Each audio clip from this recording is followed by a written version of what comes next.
Sir वही जो rumours फैलते हैं, उन्हीं रूमर्स को एक खबर बना के मैं आपसे सवाल करता हूं। बात ये हो रही है कि अली अमीन गंडापुर साहब तब्दील भी हो सकते हैं। आप इसकी तरदीद करने का भी हक रखते हैं, तो तरदीद जो है ना वो हकाइक के ऊपर सर कीजिएगा। बिस्मिल्लाहिर्रहमानिर्रहीम। देखिए, जो इस वक्त वफाकी हुकूमत बनी है तो वो कौन सी जायज हुकूमत बनी है? ताकत के जोर पे बनी है। तो ताकत पे जोर पे अगर कुछ करना चाहे तो पाकिस्तान में हमने देखा होते रहे, लेकिन उसके असरात क्या होंगे ये जरूर देखा जाए। क्योंकि आपने केपी हाउस बंद कर दिया, सील कर दिया।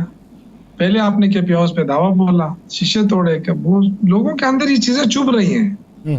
अब आपने सेल कर दिया, तो उसमें सील करने का ये मकसद तो नहीं था कि वो पीटीआई वालों का था। वहां तो एनपी वाले भी जाते थे, वहां मुस्लिम लीग वाले भी जाते थे। तो आपने एक सूबे की जो इकाई होती है उस इकाई को इस तरह उठा के बाहर फेंक दिया है। अब इसके क्या लॉन्ग टर्म, इसके क्या असरात होंगे, इस पे जरूर गौर करना चाहिए। इस वक्त ताकत का नशा है, तो ये जो खतरनाक गेम ये खेल रहे हैं मेरे ख्याल से नहीं खेलना चाहिए। पॉलिटिकल चीजें हैं, मुखालिफत एक दूसरे की आप करें, पॉलिटिकली करें, लेकिन जो जाती उसपे चले जाते हैं ना। देखिए, आप मुझे बताएं कि केपी हाउस को सील करने का क्या मकसद है? अली अमीन गंडापुर लोगों को लेके गया, कारकुनों को लेके गया, और उन्होंने कहा पुरअमन एहतजाज हमारा हक है। तो आपने फिर मोटरवे क्यों खो दी? आप वजीर आजम साहब आज कह रहे हैं कि जी हम किसी लाओ लश्कर को नहीं छोड़ेंगे जो अटैक करे, ये फला करे। तो नुकसान इस मुल्क का किसने किया?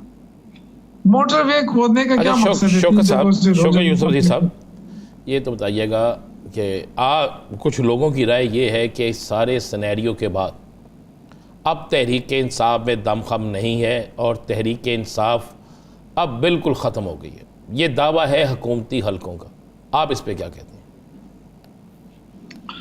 तो इसका तो बड़ा आसान तरीका है। देखिए, तहरीक इंसाफ जो है वो ऐसा नहीं है कि अली अमीन गंडापुर ने ऐलान किया कि आ जाओ मेरे साथ, वो सारे उस तरफ चल पड़े।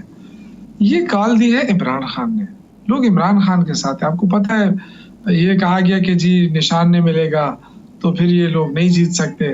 वो आप देखें, इलेक्शन के दिन बूढ़े बूढ़े लोग घूम फिरते रहे। वो पीटीआई वालों का निशान क्या है? तो ये कोई जहन से निकाल ले कि अब अली अमीन को हटा के पीटीआई को कमजोर कर लेंगे, या सद कैसर को हटा के पीटीआई को कमजोर कर लेंगे, या गौर को हटा के। ये गलतफहमी में ना रहे कोई। पीटीआई इस वक्त जो है ना स्टैंड कर रही है इमरान खान के साथ। अगर इमरान खान कल कॉल देता है तो ये लोग फिर निकलेंगे। आपने ये तो देखा है ना कि पिंडी का जलसा, वहां का जलसा, लाहौर का जलसा, ये लीडरलेस जलसे थे।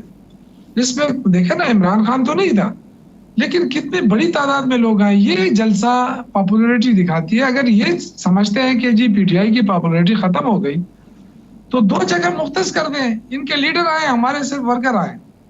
आप देखें किसका जलसा बड़ा होता है। तो ये तो देखें, जमहूरियत के अंदर अवामी राय को अहमियत दी जाती है। अब बदकिस्मती अवामी राय को कोई अहमियत नहीं दे रहा, तो इसका ये मकसद नहीं है कि कोई पार्टी खत्म हो गई। खत्म होती तो इलेक्शन में खत्म हो जाती। जब इलेक्शन में खत्म नहीं होती, सबसे ज्यादा सीटें कौमी असेंबली में पीटीआई की है, तो ये बंदा कैसे वो गेस कर सकता है कि जी पीटीआई खत्म हो गई या उसकी पॉपुलैरिटी खत्म हो गई? आप अब जलसा करना चाहते हैं खैबर पख्तूनख्वा में, पीपल्स पार्टी, नून लीग, जो भी करना चाहे मिलकर करें। हम उनको जगह भी देते हैं, हम उनको फैसिलिटीज भी देते हैं। आके करें, दिखाएं अपनी स्ट्रेंथ, कितनी स्ट्रेंथ बनती है उनकी। फिर हमें एक मौका दे पंजाब के अंदर खुला, हम उनको बता देंगे कि जी कितनी स्ट्रेंथ है पाकिस्तान तहरीक इंसाफ की। तो मैं ये जाती तौर पर समझता हूँ कि इस वक्त जो कुछ हो रहा है उससे पाकिस्तान को बेतहाशा नुकसान हो रहा है, और ये ऐसा नुकसान है कि इसका मेरा नहीं ख्याल है कि इतनी जल्दी कोई तलाफी हो जाएगी। अगर ये हरकतें हो रही है, आप आइन को भी तोड़ मरोड़ रहे हैं, आइन के साथ भी खिलवाड़ हो रहा है, अपनी मर्जी के आइन बना रहे हैं, तो ये सारी जिंदगी तो आप इक़्तिदार में नहीं रहेंगे, कल आप अपोजिशन में होंगे, फिर आप क्या करेंगे? अच्छा शौकत यूसुफ जी साहब, आप इसका हल क्या समझते हैं? यानी उस हल के अलावा कि नए इलेक्शन करवाए जाएं, इलेक्शन ट्रिब्यूनल्स वाला मामला, वो तो हुकूमत मानने को तैयार ना होगी, इसके अलावा क्या हल होगा? देखिए, मेरा ख्याल ये है कि अपोजिशन के पास ये हक तो है ना कि अगर हुकूमत कोई ऐसा काम करती है जो हमारे पॉलिसी के खिलाफ है, तो जमहूरियत में उसको खुलकर ये इजाजत है कि जी आप पुरअमन एहतजाज कर सकते हैं। तो ये जो एहतजाजों के ऊपर एक दफा एनओसी दे देते हैं, दूसरे दिन शाम कोई कंटेनर लगाना शुरू कर देते हैं, ये खौफ जो है जब तक इनके अंदर रहेगा तो मुझे नहीं ख्याल है कि मामला दुरुस्त हो जाएंगे। ये खौफ से तो पहले निकले ना भाई। आवाम से अगर आप डर रहे हैं तो इसका मतलब है कि आपने चोरी की है ना। चोर ही डर सकता है, अगर बंदा चोर ना हो तो वो तो फिर नहीं डरता है, वो तो सबके सामने आता है। तो गवर्नमेंट के अंदर जो खौफ है ना, वो जब तक नहीं निकलेगा, आप बातचीत नहीं करेंगे, आप किसी का हक तस्लीम नहीं करेंगे, और ये जो गैर जरूरी तौर पे तरामीम का आगाज किया गया, ये इस तरह के फैसले वापस नहीं लेंगे तो मुश्किलात रहेंगी। मैं ये कह रहा हूँ, देखिए ये सिर्फ पीटीआई का इशू नहीं है। कोई ये समझ रहा है कि पीटीआई का इशू है। अगर इलेक्शन कमीशन मजबूत होता है और गैर जानिबदार होता है तो उससे पाकिस्तान मजबूत होगा। फेयर एंड फ्री इलेक्शन जरूरत है पाकिस्तान की। अगर वो कहते हैं कि जी 2018 में भी ऐसा हुआ है तो तब भी गलत है, 2013 में ऐसा हुआ है तब भी गलत है, उससे पहले हुआ है तब भी गलत, हम तो उसको सही नहीं कह सकते। मैं ये कहना चाहता हूँ कि एक पॉलिटिकल वर्कर के तौर पे कि खुदा के लिए इदारों को कमजोर ना करें और इदारों को इस्तेमाल ना करें। इस वक्त इदारे इस्तेमाल हो रहे हैं और जरदारी फैमिली और शरीफ फैमिली अपना गुस्सा निकाल रहे हैं, क्योंकि ये पहले चैलेंज करते थे कि ये टांगा पार्टी है। आज वो दोनों मिलकर भी मुकाबला नहीं कर पा रहे हैं पीटीआई का। अच्छा शौकत साहब, एक शोर मचा हुआ है सुबह से, आपकी सियासी राय लेना चाहते हैं और आपकी सियासी राय बड़ी अहमियत रखती है, मैं जानता हूँ आप बड़ी गहराई से करते हैं, कि मौलाना फजलुर रहमान साहब को हुकूमत ने मना लिया है। सुबह से आपने देखी होंगी बड़े बड़े चैनल्स पे ब्रेकिंग न्यूज़ भी चल गई और बड़ा कुछ हो गया। आप समझते हैं कि मौलाना साहब हुकूमत के साथ चले जाएंगे? देखिए उनके पास दो ऑप्शन है ना, या तो अगर वो फ्यूचर में सियासत करना चाहते हैं तो वो नहीं जाएंगे, और अगर वो अपनी सियासत को दफन करना चाहते हैं चले जाएंगे।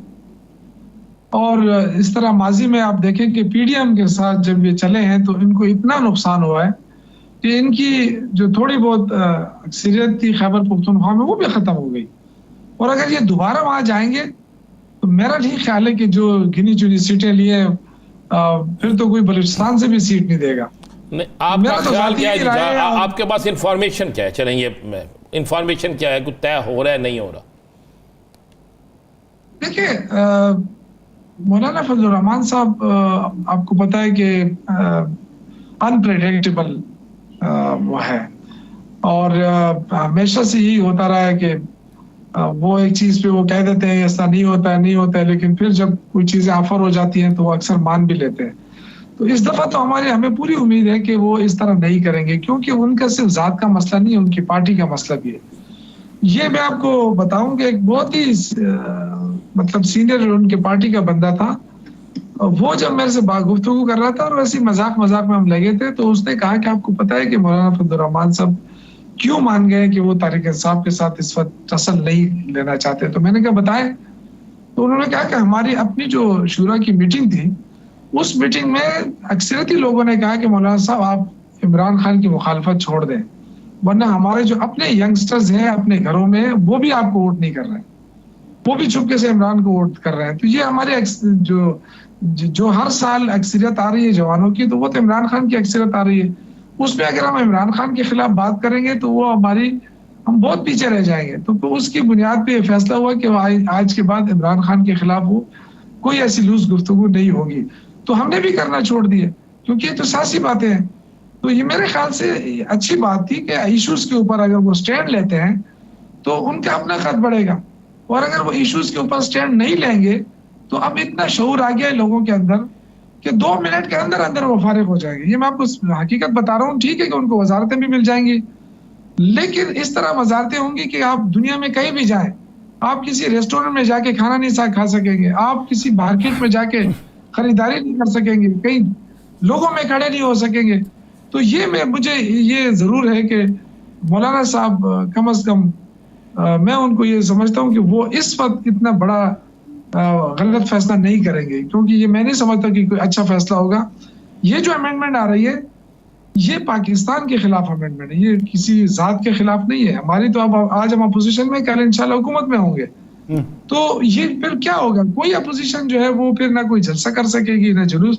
तो फिर सिंपल से कह दें कि जी जमहूरियत नहीं है इस मुल्क के अंदर ना। आप देखें कि किसी की बात नहीं सुनी जा रही है, कोई मतलब ये कि इस कानून आइन नहीं है, अगर अदालत कहती है कि इनको जलसे की इजाजत दी जाए, इजाजत देने के बाद कंटेनर खड़े हो जाते हैं। तो ये मुझे बताएं कि कौन सी उसमें ये लिखा है कि आप किसी को पुरअमन, जो हम आपको गारंटी करते हैं कि हम पुरअमन है, ये कहते हैं। आज वज़ीर-ए-आज़म साहब ने कहा है कि जी ये धावा बोलने आए थे, ये घेराव जलाव करने आए थे। अगर घेराव जलाव करना आते तो फिर अली अमीन गंडापुर केपी हाउस में क्या कर रहे थे? फिर तो उनको वही रहना चाहिए था ना। लेकिन उन्होंने कहा था कि मैं आऊंगा और पुरअमन एहतजाज करूंगा। उन्होंने पुरअमन एहतजाज किया और चला गया।